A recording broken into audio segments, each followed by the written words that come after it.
Hey guys, I am going to turn on my phone so that way I can I guess I should finish my sentence. So that way I can make sure I can see the comments because I'm going to be sharing my screen and it is, I don't think I have a hard time seeing the comments when I share my screen. So comments because oh, that was me talking. Hey, Liz. Okay, so I see we have a couple people who are joining live. It'll take me just a minute as I pull up my slides. And I am going to do a double check just to make sure we don't have anyone who's waiting admission into the group. I know a lot of people signed up through email and they're not yet in this community. If anyone has to hop off early, I am going to upload this to YouTube. I'll send out the replay. But okay, I don't think we have any pending requests. Oh, we got one. Let's let them in. Okay, oh, we got 10 people on. Hello and happy Tuesday. So let me go ahead and pull up my slides. Oh, I guess I should share my screen. Okay. And share screen. Okay. You guys, welcome to the 3-day side hustle challenge. I am so excited to have you all here today. We have over 100 people who have registered for this 3-day challenge. And while I know not everyone's going to be able to catch the live, I'll be sending out the replays via email. If you are catching this kind of like, oh, I'm in the Facebook group and I didn't even know you were doing a challenge, Katie. After this, I'm going to put a link in the comments to actually register for the challenge. That way you'll get the emails from me. It's a 3-day challenge. I'll send you reminders. I'll send you the replay, all the stuff you need to know.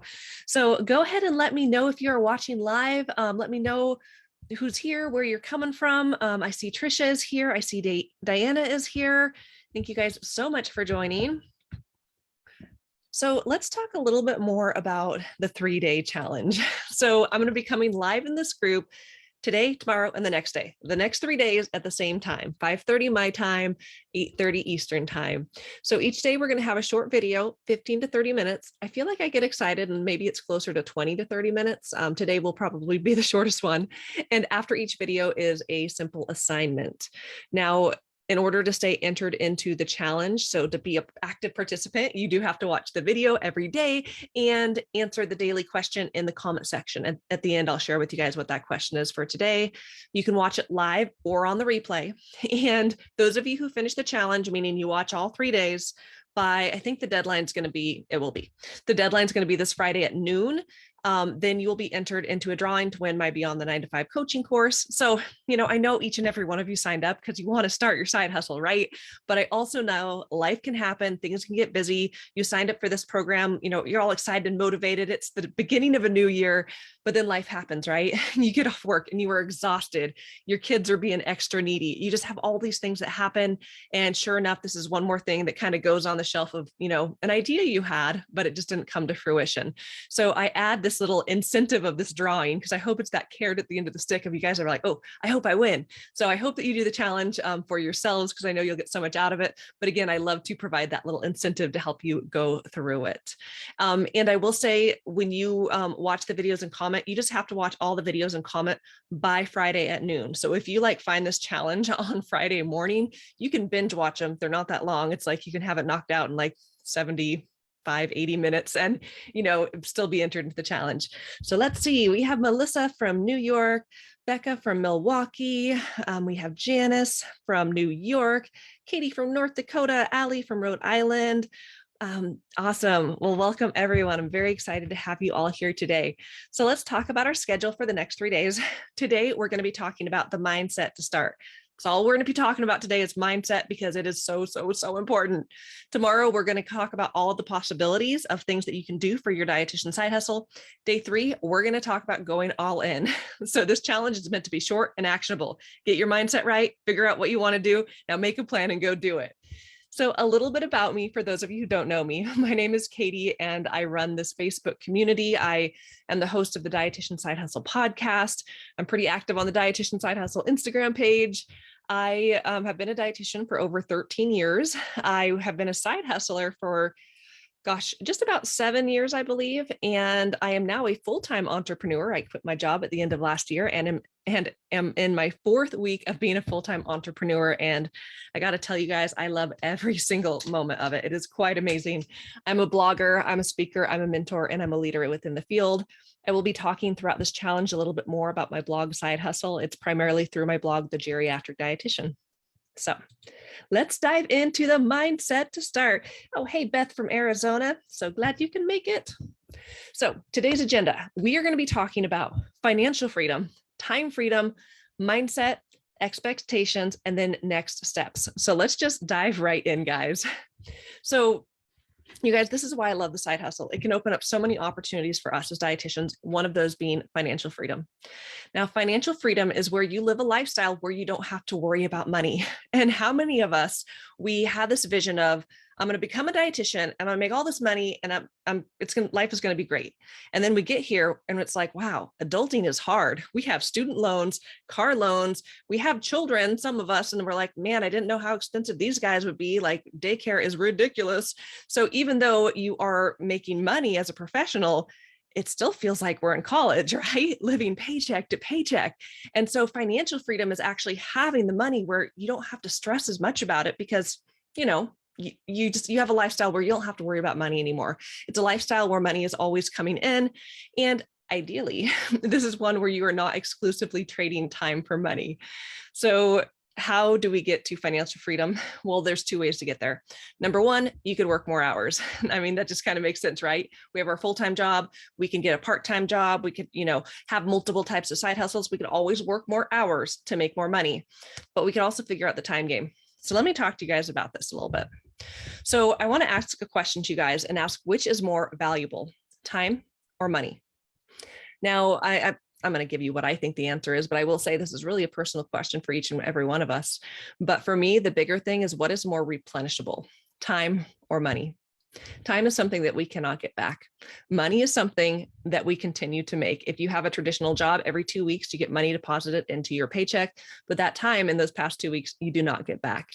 I think after I had children, I just saw time was getting to go by faster and faster and faster. And I started recognizing, yes, having more money is amazing, but having more time is even better. And the beauty about building systems and ways that you can make more money, you could eventually buy back your time and have both time freedom and financial freedom.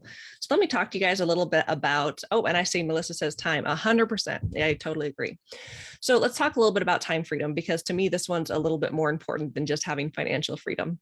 So time freedom is the ability to choose what you want to do with your time. And I will tell you, this is my first month experiencing complete time freedom. Last week, I got sick. I'm totally okay now. I tested negative for COVID, but this bug knocked me off my feet. And I thought, like, how cool is it that I didn't have to ask permission to take time off? I didn't have to worry about, is this time that I'm sick going to cut into my vacation time? I didn't have to worry about making money either, because I have systems in place, which I'll talk about more tomorrow, where I continued to make money even though I didn't work. So I have to tell you, time freedom and being able to do what you want with your time is such a blessing. So time freedom is where you stop exclusively trading your time for money. So trading time for money is what most of us learned in school. It's like a traditional job, right? You work 40 hours a week, you get paid for 40 hours a week. This is what we're generally taught and what most of us do. But the problem with this, not necessarily just a full-time job, but as we continue to work more and more long-term, like a lot of us, as we start our side hustle, we totally could manage a couple of years of working more. But when we look at the big picture of working more and more and more, it leads to burnout, right? So time is our greatest asset and not money. But in order to get more time, we need more money. So it's kind of a catch-22. And how do we do this? So ultimately, we want the combo, right? We want both financial and time freedom. It's not really, it's kind of a both situation, right? So how do we achieve this? Ultimately, we have to figure out a way to collapse time, create systems, and have passive streams of income. And these are concepts I just want you to start thinking about, especially as we go into tomorrow, because passive income is something that I'm a big fan of. If you've been in this community for a while, you've probably seen that every month I'll share a passive income report. And this is an income report of how much money my blog, The Geriatric Dietitian, makes. Now, this blog is 2.5 years old. I'll talk a little bit more about these details tomorrow, but I just wanted to share this example of what passive income has look like for me over the past year. So this data we're looking at in this little graphic here, this is showing the passive income my blog made, meaning, I would wake up in the morning and say, oh my gosh, I made this money and I wasn't actively trading time for money. The blog was making money for me. And it was such an amazing thing. I make money through 5 ways on the blog: through selling digital goods, having ebooks, through ads on the website. That is the big money maker. Affiliate sales, this is through Amazon affiliates, and through courses. So when we look at all 5 of my income streams over the past year, my blog made $39,149 in completely passive income. So I want to look at this in the picture of time and financial freedom. So according to the Academy's Comp and Benefits Survey, the most recent one, the median dietitian salary is $33.65 per hour. Now, this is for all dietitians all across the country, regardless of what you do, regardless of how long you've been a dietitian. It's like the median, right? So I did the math on, gosh, this $39,000 I made through blogging, like how much time would I have to work if I was making the median dietitian salary to make this money? I would have had to work 1,163 hours last year. This would have been about 97 hours per month, or roughly 24 hours per week. Now, this is time away from my family, away from the things I love to do. And, having a blog and having passive income, I didn't spend nearly that amount of time. I would say, especially later on, as the thing about when you start building a business is as you start making money, you can use that money to pay other people to help you. So I had a lot of people write for me in the past year. So I actually ended up spending less time on the blog. I would, some months, maybe even like 4 to 10 hours total on the blog is what I would spend. Definitely not 97. So passive income offers us time freedom. It offers us financial freedom, and then clinical freedom. I'm not going to talk about too much, but it's the cool thing about being your own boss is you get to do what you want to do. Like, we have to be ethical and we have to pay taxes. But other than that, guys, when you own your business, you get to do what you want to do. And there's so much freedom in that. So let's talk a little bit more about money. And I really want to encourage each and every one of you just by saying it is okay to make more money. Dietitians in general, as a profession, we are underpaid. We're one of the lowest paid of the allied healthcare professionals. We know this. And I think that a lot of dietitians struggle with money mindset issues. And I think there's a lot of reasons behind this, of course, but even thinking of how when we go to school, we do a year-long unpaid internship, and it's just we just have a lot of issues surrounding money. But I want to encourage each and every one of you to understand that time and financial freedom are good things. Making more money is a good thing.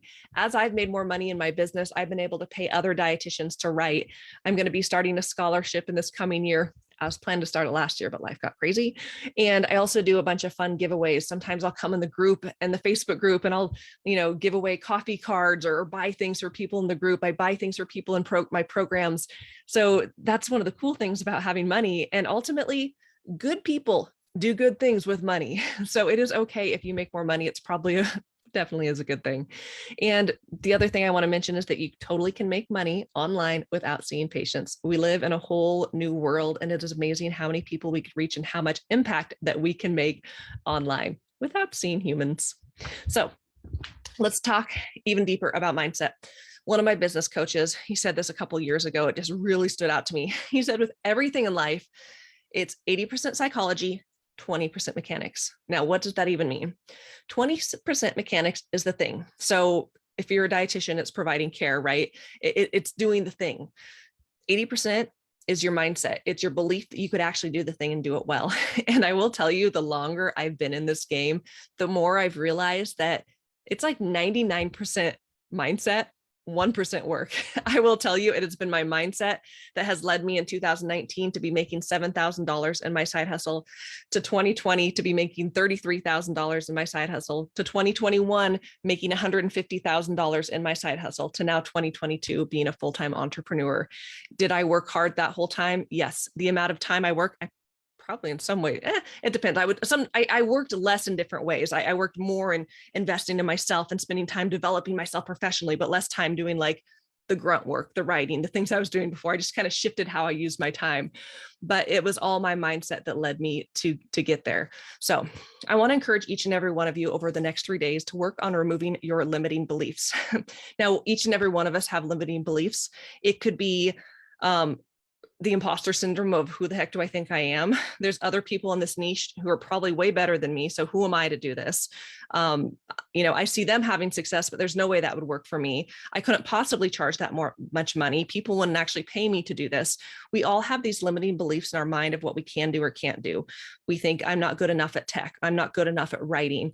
I don't have enough time. I don't have enough support. So being aware of what are our limiting beliefs, what are those things that are going to hold us back, and working on slowly removing those and peeling them down. That's what I've been doing over the last 3 years, removing my limiting beliefs one at a time until I realize, oh my gosh, anything really is possible, especially if you surround yourself with the right people and you have the right strategy and the right path.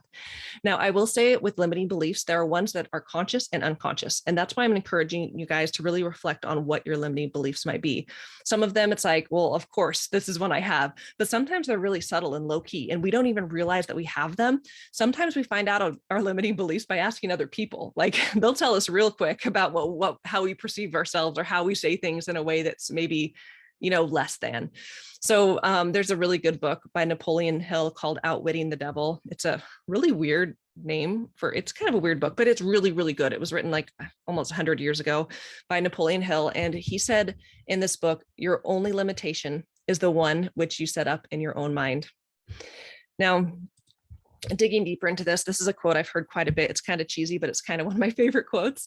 It says, what you believe, you will achieve. So another way of saying that is whether you think you can or you can't, you're right. So what we believe we will achieve, and that can be positive or negative. So if we think, oh my gosh, I'm going to do amazing, you probably will.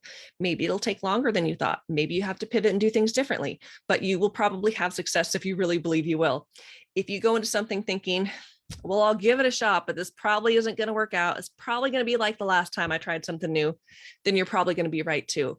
Our brains are so powerful, and we can really trip ourselves up by what we think. Our thoughts leads to our words, leads to our actions, and a lot of time it's unconscious. So it's so important to make sure that we have a positive mindset and belief. We need to be mindful. Another quote by Napoleon Hill, be careful what you set upon your heart, for it will surely come true. I was actually listening to this on audiobook. I like to listen to books on audio, and then I buy the real book and will underline it. But I was driving and I read this, and I actually had to pull over my car and write it down because I'm like, that is so good. Well, be careful what you set upon your heart, for it will surely come true. We have to be so careful, not just about the words we're saying, but the things that we were thinking to ourselves. So one of the best things that you guys can do right now is to work on your mindset, because it will determine your success. This is the reason we're talking about this, starting a side hustle. We're spending a whole session talking about mindset, because if we don't get this figured out first, we are not going to have success in getting started with any type of mindset. So a little Mary Poppins inspiration here. Mary Poppins, anything is possible, even the impossible. And again, this has been my experience and something I continue to believe the deeper I've gotten into the entrepreneurial game. So up here, I do have 2 books that I highly recommend. The book I recommended here, Outwitting the Devil, but then also Mindset by Carol Dweck. They're both wonderful to listen on Audible if you're an audiobook kind of person, or if you like to buy a hard copy, either way. But those are really great books. So let's talk about moving forward with expectation. So as we move through these next few days, I want you to go forward expecting greatness. So this is a concept by Myron Golden. He's a really awesome business coach. He's actually one of my business coaches. And when he talks about expectation, he talks all about outcomes. So when we are expecting something, it is tied to the outcome that is either something that is desirable or undesirable. So if we are expecting something undesirable to happen, what's going to happen? We're going to have anxious apprehension. We're thinking something bad's going to happen, and we're kind of dreading. We're like, oh, we just feel really anxious. Where on the flip side, if we think that something desirable is going to happen, we're going to be so excited. Joyful expectation of this is going to be so amazing when this happens. So you can imagine how different those 2 mindsets would be. If you are dreading, let's just say, for example, you are going to launch a course and you are dreading, no one's going to buy this. You're going to have, you're expecting it's going to be a really crappy launch. You're going to go through the launch period with anxious apprehension, and probably even your actions and how you present yourself will show up, and you might not have the most success. Where if you are joyfully, expecting oh man, people are going to sign up, I'm going to help them, I'm going to change their lives, you're going to be looking forward to that. You're going to approach it with a completely different energy. So kind of diving a little bit more into that expectation of an undesirable outcome, that anxious apprehension, The bad thing about anxiety is that it stops us in our tracks, right? And we end up wasting our present energy on future outcomes. But thinking about this anxiety, where does this typically stem from and why do we see it so much in dietitians? Well, gosh, this typically is coming from perfectionism, guys. I used to wear perfectionism as a badge of honor. I know most dietitians who either are perfectionists, are recovering perfectionists, and then I find the dietitian unicorns who are like, well, not me. I've never been a perfectionist, but I know you exist. But many dietitians are perfectionists, and I've come to realize that this is actually a weakness because it leads to paralysis. We end up getting stuck because we want everything to be just right, and the reality is things are never perfect, right? So I want to provide encouragement moving forward the next few days that you don't have to be perfect. You don't have to know everything. And I want to encourage you guys to strive for imperfection, recognizing that done is better than perfect. With time, with practice, with experience, you will get better. So I have a new badge of honor I've created for people. It is called the Imperfectly Perfect badge. So something to strive for is imperfection over perfection, because done is better than perfect. So I put my phone down here because it started making noise.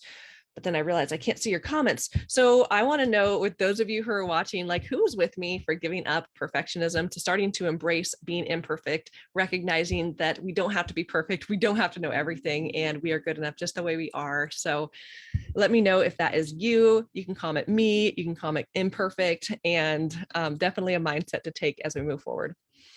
So the mindset to start, you guys, dietitian side hustlers have less time. So I don't want to see you guys just being busy. I want you to be focused. Moving forward, you need a concrete idea of what your future is going to look like. So coming up with a path, we have to be willing to forego perfectionism, be willing to let go of anxiety and ego, take imperfect action, and pursue your dreams relentlessly. So I see a few of you who say, heck yeah, you guys are getting rid of that imperfectionism. Awesome. Okay, guys. So I hope that today's session was really helpful for you to address mindset, but here is your assignment for the day. I want you to take a minute and reflect. As we're talking about this challenge, it's about starting your side hustle. What is it that is the greatest barrier you face to starting a side hustle? Now, this is going to be individual to you, but I hope this day gave you lots of things to think about. So what you're going to do is you're going to comment below and you're going to write the greatest barrier you face to starting a side hustle. Is it perfectionism? Is it time? Is it, we all have our own reasons, but take time to reflect on what this barrier is, because we want to understand what it is. So that way we can address it and make sure it does not get in the way, because y'all want to start your side hustles and have success. So we want to make sure we address this right up the front. We want to make sure we all move forward with the right mindset. And Melissa, yes, so you're pretty bad at being a perfectionist. I always say that I am a recovering perfectionist. It's like I'm pretty good at it. I feel like, sometimes I've gone too far on the spectrum where I'll post a blog article and I'll go back and see like errors. I just posted actually a reel on Instagram, and I totally used the wrong word, but I embrace imperfectionism because I know done is better than perfect. And but sometimes I find myself getting caught back up in it. Okay, awesome. Well, I see you guys are putting in your answers. Thank you all so much for joining me today. I will be downloading this soon. I'll be sending out the replay on email. I will comment the link if you still want to register so you can get the emails. And thank you so much for joining today. Come back same time, same place tomorrow, and we are going to be diving into all of the possibilities and amazing things you can do as a dietitian side hustler. So thanks so much for joining, guys. We'll talk soon. Bye.